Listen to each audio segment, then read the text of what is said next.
Hey everybody, back at it again. The 1968 Great Pumpkin, as you see here on the side, and boxes of parts, and now a transmission there in that big old box. Got that thing delivered.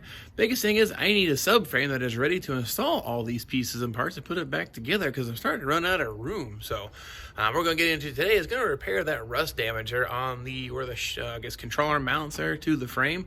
Got a little patchwork I want to do. I want to show you how we're going to take care of that. That's what we're going to get into here today. So let's get this thing started. As you can see, I've got a disc brake kit sitting over here. These are the front suspension parts, control arm bushings, all the goodies there. Fuel tank, brake lines, fuel lines. And then this here is the wonderful transmission. I'm kind of excited to see how this thing actually works. This is one of these units where they rebuild it, replace it, whatever, all the bits and pieces inside. But as you can see, it's a dual bolt pattern. So that fit behind your Chevy, Buick, Olds, or Pontiac. But they operate as a Turbo 350 basically, but without a kickdown cable. So that ought to be interesting. That's a later project. But to get all that back together, I need to get this thing doctored up. As we discovered during the sandblasting process, we got a hole. And this whole piece is just a little bit thin compared to the rest of the metal here. This is a whole lot thicker. So I'm going to remove this entire ear. Kind of drew myself a line. I'm going to cut it out like that. And I'm going to make a repair panel. And we'll get that thing welded in. Now, first off, we're going to make a template. So I kind of got it roughed out how I want to cut it. Some of the favorite cardboard stuff here. Just kind of fold it to match the contour. And then literally kind of rub the lines here. Rub around the whole thing. And this will give me a nice three-dimensional template. Well, let's see, we'll go right about like this. Oops. It's exact, inexact science. So, all right. Now, nonetheless, it's kind of hard maybe to see in the camera, but you'll see a crease line. So I'm actually following this straight down, and a bit of an angle back, and then we'll just go ahead and cut it out.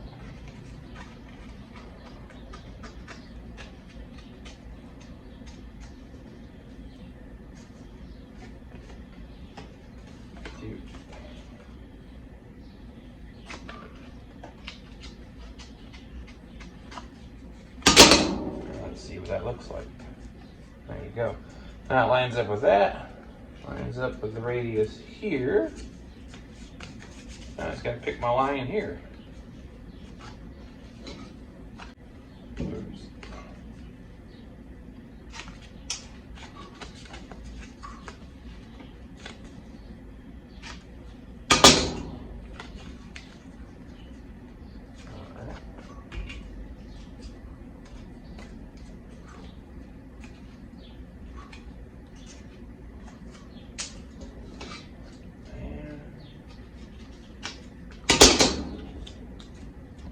There we go. Now, check that out.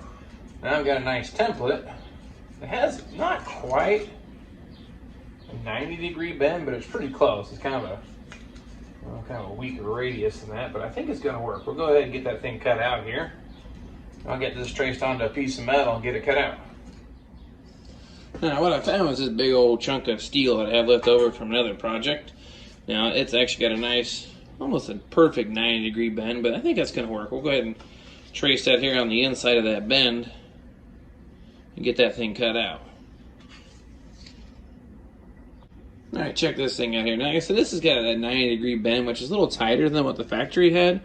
But I think it's going to work out fine by the time I get that all cut out. But seeing this thing here up close looks pretty good, because by the time I cut the height of this down, it'll come down into place. That should actually work really good, but this isn't all rusted out and bad. So next thing will be getting this old frame cut out of the way.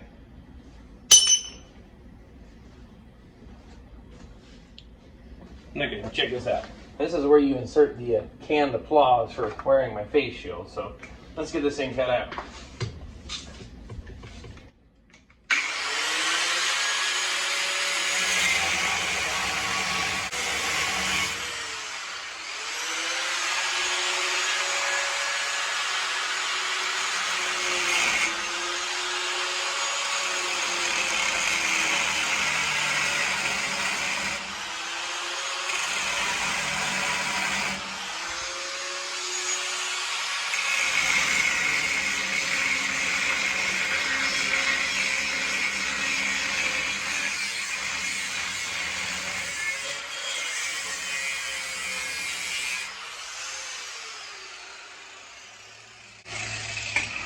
That back edge cut really fast, because I'll tell you what, it's about 1/8 of what the normal thickness is, so all the more proof that this has to go. Now another little trick is that these wheels are new, they're actually kind of too big, so you get a worn out one, it won't cut so far side to side. So I'm gonna see if I can find a smaller wheel so I can get in here and cut the smaller section out without tearing the rest of that up.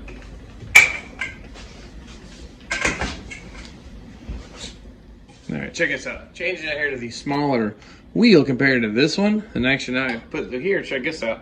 I can get in there without cutting everything else apart. So I always keep my miscellaneous size wheels around for times like this where I want to be able to control the cut a little more. So let's go ahead and burn that out.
All right, let's see if I can't pull that thing on there.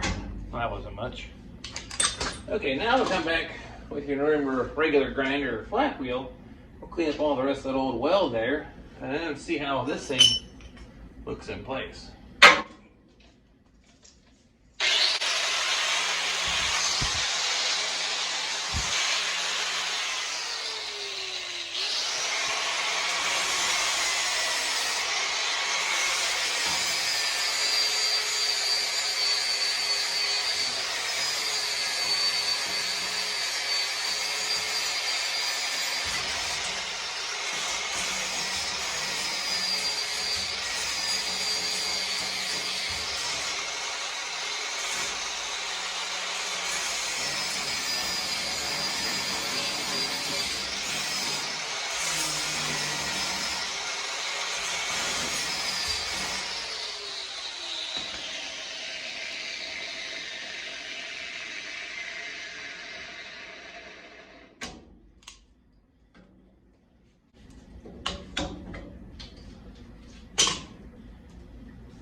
Here's something interesting. Look at all these pits in the factory weld. Very contaminated from the word go. Those aren't rust pits. That's actually the original weld all blistered up. So let's go and get that buzzed out of there.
I'll get you in a little closer. You can see what I got here going on. I was talking about the welds. That's the factory weld. See those pits in it like that? That's kind of bad. So I'm going to try to grind that a little bit further But my little piece here, I'll tell you what, lined up pretty good. Of course, I'm right-handed, so let's try this way. See if you can see what I'm seeing. Now, I've got a little bit of a gap, which is fine. That's like I said, we always use the phrase, place for that wire to go. But I may have buzzed this corner here off a little bit, so it tucks up a little tighter. But you can see it's actually going to line up pretty good. Has the factory style bends. And it's even now a nice thick width here again, so it actually looks like good metal. So I'm feeling pretty confident that that's going to work out pretty nice. All right, now, check this thing out. Just for FYI, here's the original piece. See how it's actually eroded away from rust, how thin that is? Especially in comparison, here's how thick the metal was from the factory. So stack these on each other like this. Here, take a look at this. Now you see the reason why I want to replace this entire panel. I really feel that it was kind of compromised, especially when I cut the bottom of it out. It's even thinner down here. So this piece here was definitely in need of replacement to keep this thing structurally sound. But as for the rest of it, I don't see any good sized pits anymore. So it looks pretty solid. So I'd say we're ready to go ahead and get this thing put into place and burn it in. Okay, all ready to weld in. Got a couple things here I want to show you. All test fitted, happy and great. First things first, I guess I should have made this clear. This is the car frame. This is a very important structural piece of the frame. The control arm is always pushing towards the center of the car. The weight of the car is pushing this way. That's why this piece is vital and important to keeping the suspension strong and sturdy and where it needs to be when driving. That's why we're replacing it, because it was compromised from all the rust. That piece was junk, so I just didn't feel comfortable that it was going to hold the weight of the car and driving and many, many more miles. So with that part being said, then clearly this needs to be welded in very effectively, solidly, and correctly. So this may not be an everybody job, but you can definitely get it all prepped up and ready to go. And if you're really confident in your welding skills, like I say, weld at your own risk. But it's one of those things that if you're not 100% confident in your welding skills, maybe hire this job out or have someone come over who's very effective or certified at welding. So keep that in mind when doing these kinds of repairs. Now, besides that, let's set the welder. We're going to suit this thing up a whole lot hotter. Right between C and D, we're going to go somewhere a little past E and crank it up a little past 5. And that should do hopefully pretty good for what we're working here. It may dial it up a little heavier because that's some heavy gauge steel. So let's get this thing tacked into place and see what it looks like.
See how bad I did.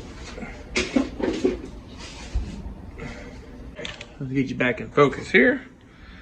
Now, as you can see, laid that thing in real heavy, pulled the whole edge in tight. This here is actually drawn in completely flat where it pulled it in real good. So I would say structurally that's a whole lot better than that rusted out piece of metal that it had. Now, I'm debating, the factory didn't weld this back edge, but I'm kind of debating maybe I'll just go ahead and just down that back side. That should work.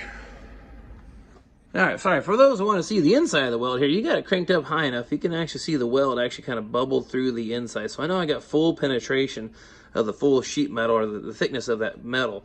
The only place it didn't really get was right there in that top corner, a little light deep in the corner here, but all the way to here looks really good, and it's actually full penetration of the entire surface. So I'm going to call that good. So the next thing I said here, just get it cleaned up and get it painted. Like I said, I kind of take a peek here at the other side. As you can see, they just kind of around the outside and stop. So I don't know, I say that looks pretty good. I think I'm going to leave that just as it is. So next thing is clean up the weld, sandblast the whole area, and then we'll get the subframe painted. We can start working on putting all them bits on it. So there you have it, 15-minute frame patch. Yeah, that's probably what I got. This whole little job here, about 15 minutes. Got home from work, didn't even change clothes. I wanted to get ahead and try to get some progress because I'm getting crowded out here. I need to spend some time. I might have to take some time off work if I had any more to get this thing caught up, because I'll tell you what, I'd love to see this thing back on all four wheels, back on the ground, all the underbody painted, all the plumbing done, and basically have a running-ish car. I won't necessarily drive because the steering column won't be in, but that's what we're coming up to. We'll go ahead and get this thing painted next. I may do a video on how to paint that thing. Go ahead with epoxy primer first, then a satin black, kind of like original style finish on the frame, and the same thing to the underbody. Got a little bit of prep work, not much, but we're considering this thing completely reconstructed. Car looks pretty good. Of course, I haven't got you in here to show you how the old car flipper upper doohickey thing works either, so I got plenty of videos and plenty of things to do. So of course, appreciate you following me on these little journeys, little tasks. Hope this helps you out. It gives you a little insight what it takes to get that thing patched up, and now it looks fantastic, structurally sound, and I'm very happy now with this whole subframe. So not bad for a 50-some-year-old subframe, and well, it looks real clean once it's been sandblasted. So anyway, rambling like I typically do, I'll get you guys back out here. Plenty of projects, so a lot more videos heading your way. And of course, anything you'd like to see or any more detail in certain areas, please let me know just the same. But until then, you guys stay safe out there, and we'll catch you next time.